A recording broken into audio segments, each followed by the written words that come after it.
How are we doing, everyone? Thank you for joining us for this devotional series we are doing in the month of February, where we're talking about love and marriage, and where we have the opportunity to interview different couples, a part of our church body who've been married for at least 20 years, to learn about their ups and their downs, their struggles, to learn about the way they've overcome and just how God's blessed them. So thank you for being here and taking this journey with us.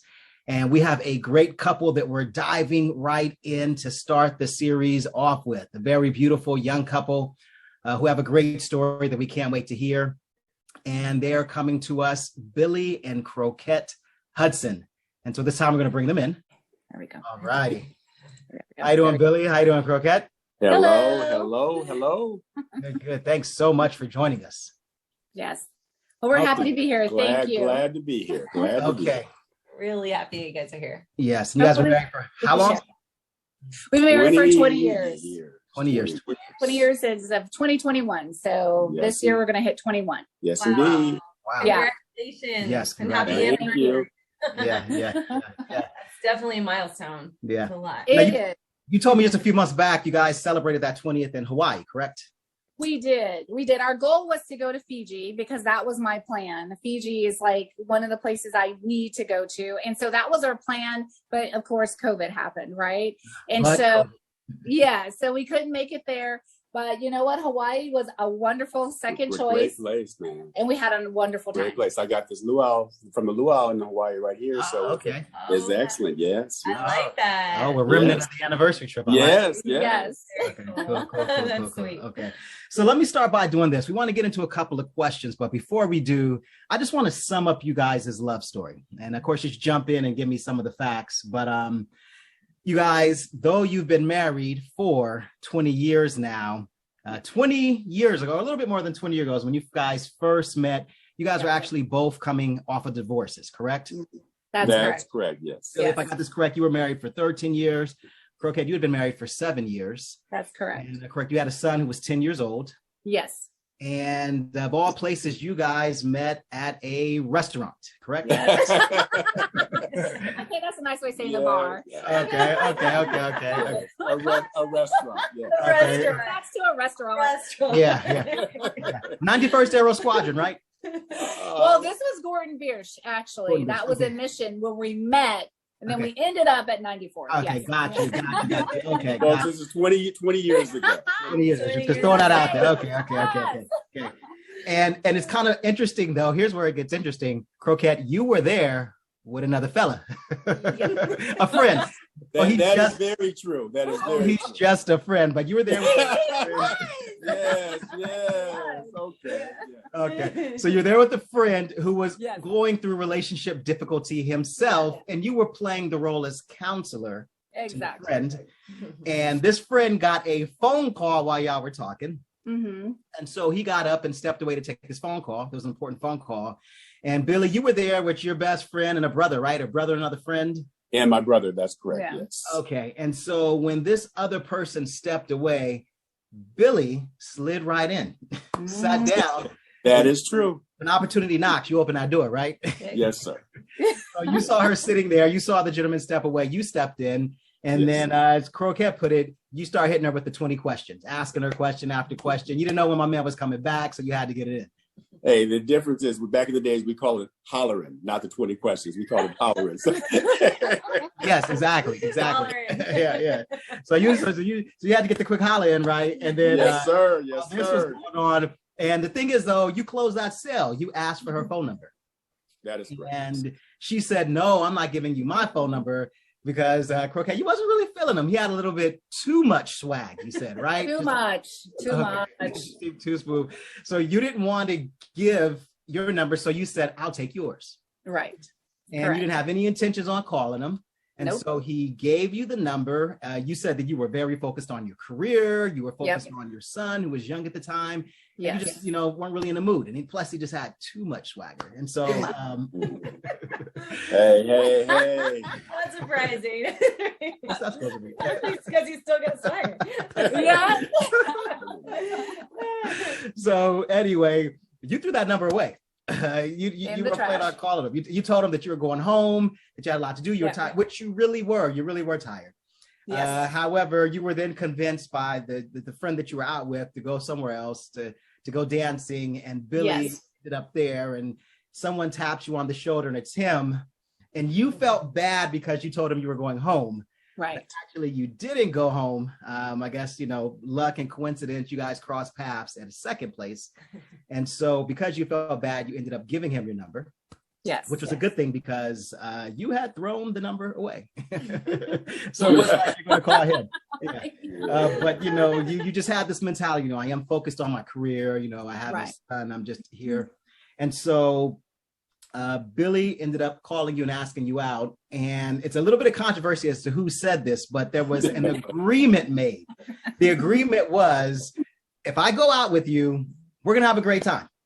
And if we don't have a great time, won't call you back. That's the end of it. But if we do have a great time, then we're going out again. Yes, sir. Pretty much. Okay. And whoever had that agreement made ended up. It was me, but yes, sir. Well, I was the one saying, Yes, you need sir. to guarantee me a good time. I told my wife specifically, I said, I will guarantee you. Okay. I told my wife specifically, I will guarantee you a good time. I'll concede to that. I'll concede to that. Okay. But I'm sure I added on there, then if I say I don't have a good time, don't call me back. Yes, Okay. yes, you did. Okay, so we're good. That's We're how good. it went. Yeah. So you went out, you had a great time, you had a good time, and you did end up going out. And then to throw this little extra caveat in there, it was maybe the third date. Not only did you go out, have a great time, go on another date, but on the third date, he had the nerve to ask you to go with him to a place where there would be friends and family. He asked you to a basketball game. You maybe thought the Lakers, the Clippers. It was a high school reunion, alumni weekend at San Diego Academy. And you happened to be playing in the game. And so that was smart. Don't take her to see, Kobe Bryant. Take her to see you. You have a basketball team in San Diego. We had no team. That's what I'm saying. So, I was the team. You're the team. Yeah. So you went there, and his sister was there, his best friend was there, and you're like, wow, I'm meeting all of these important people 3 dates in, and it made you think maybe I'm not just anybody. Yes. Okay. And there you are. So let me wrap this up with one more question. How long did it take for the proposal to happen, and then you guys were married? Well, I was really apprehensive. It took several months before he actually met my son, because that was important to me. And I want to say it was probably 6 months in. I would say something like that. 6 months in, before we had the proposal, and then it was a year later we got married. Wow. Oh, wow. Nice. Yeah. Because before then I started going to church with him. So he invited me to church. And so we started going to church with him after he met my son. So it was probably about 3 months in that I finally introduced him to my son. And then we started going to church with him. And then later on, then there was a proposal. And then, and then we were married a year later. So that's like the trifecta. First, you saw opportunity knock, you moved it in. Then you guaranteed her a great time. Then you took her to the basketball game where you were on the team. And then, I was hooping too, man. Come on now. Come on now. Yeah. Don't forget about that. Yeah. And then you took her to church. Yeah. Oh yeah. No, that's the formula right here. I think if we just write this down, we could just end it. That's all a brother needs to do, right? If you can't hoop, I'm sorry for you. It's important. Yes. Yeah. Great story, you guys. So, what would you say when you think about your marriage, what do you love about it? What do both of you love about your marriage?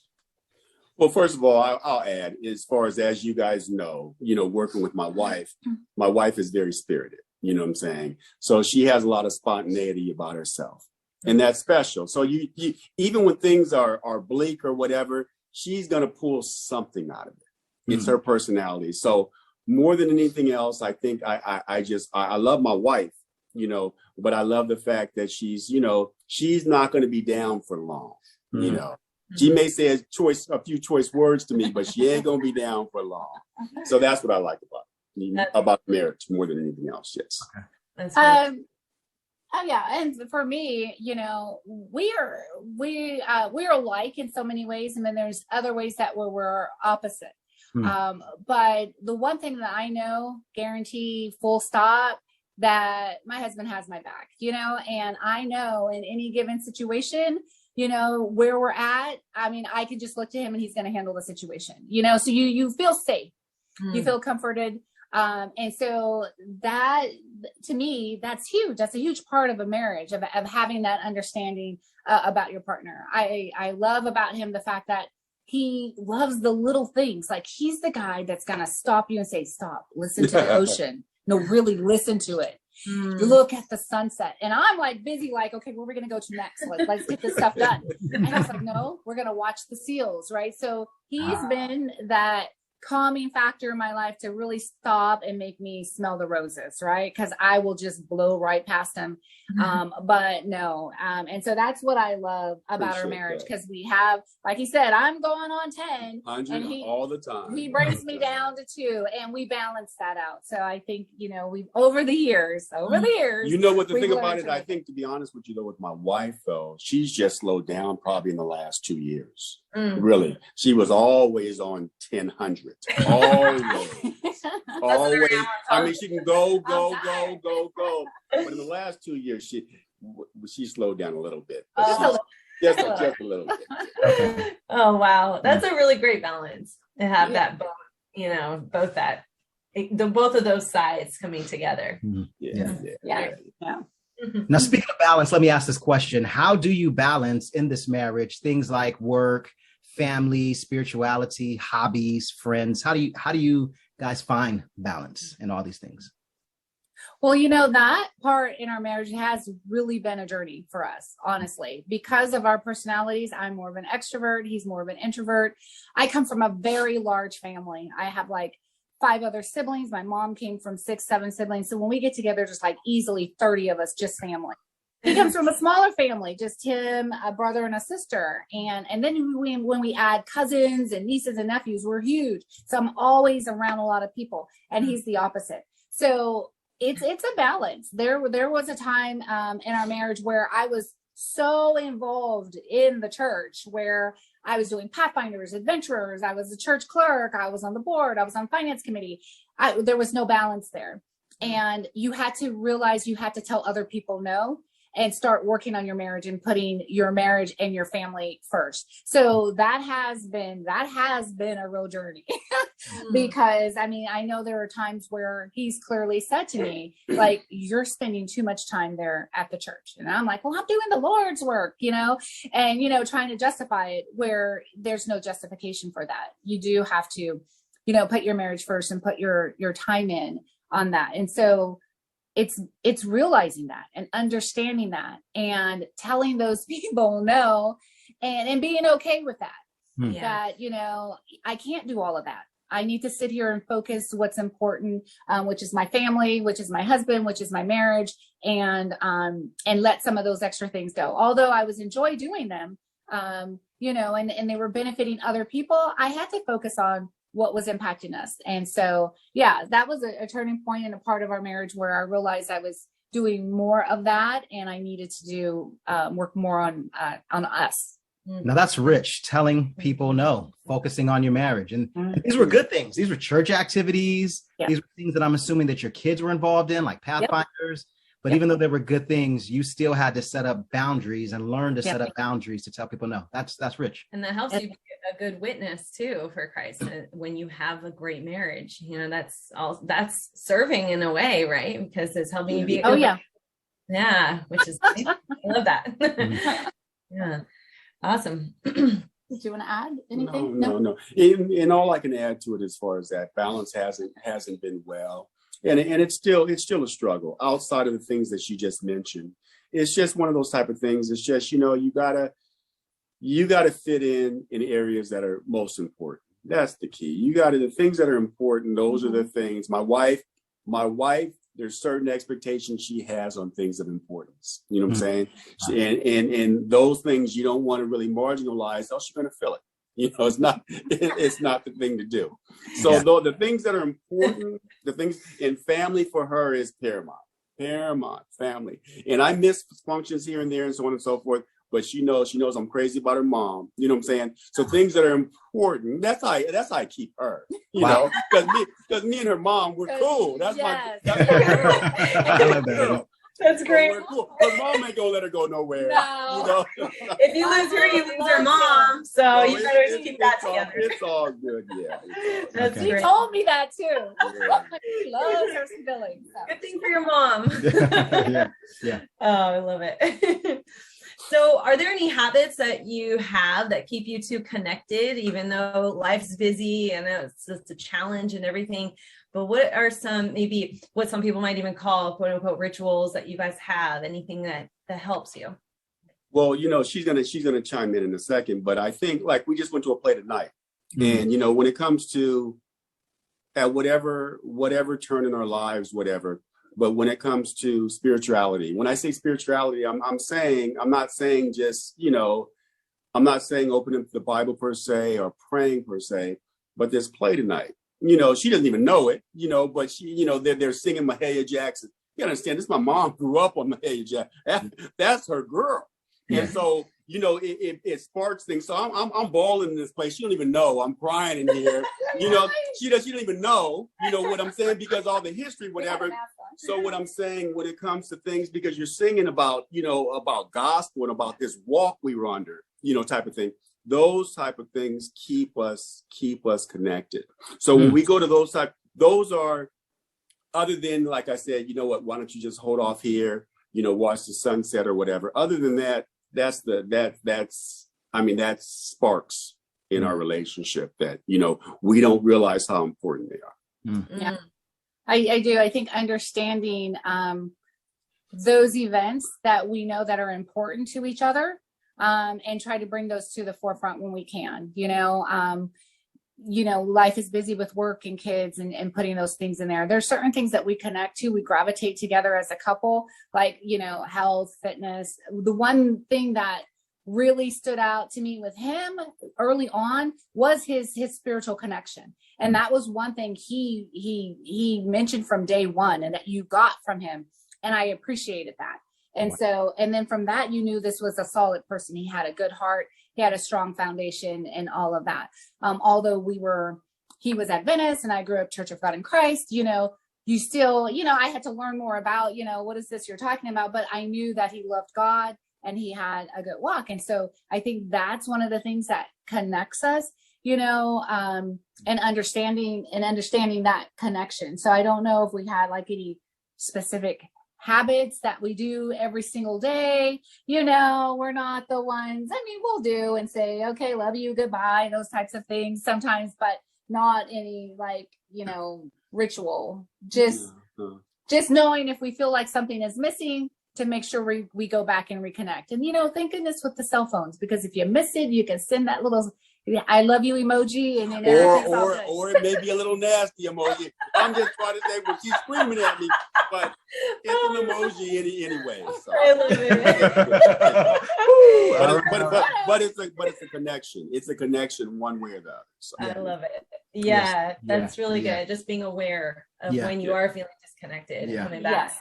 You all seem to always to be doing something fun together, you know, like on the weekends. Not always, but you know, the times that we do things, like we were in Hawaii for our 20th. And the fact, you know, that was the best vacation of my life. You know, it was a last minute type of thing, but you know, we're out there, we're swimming with these sea turtles, and I just had this knee replacement, so I'm struggling out there. The current is choppy, and we're having a good time. And then the guy says, "Look over there." Next thing you know, there's like 40 dolphins swimming around us. Wow. I mean, amazing. And they were there for like 10 minutes. You know, so those type of things, you know, you don't forget those type of things. They're important things. Wow. It's very cool. Wow. Beautiful. Thank you for joining us for part 1 of this very engaging and entertaining interview with Billy and Croquette Hudson. But you don't want to miss the conclusion. So tune in on Monday, where you hear about some of the ups and downs of their relationship. In fact, we're going to hear about how their relationship came to an end and how God showed up and saved their marriage.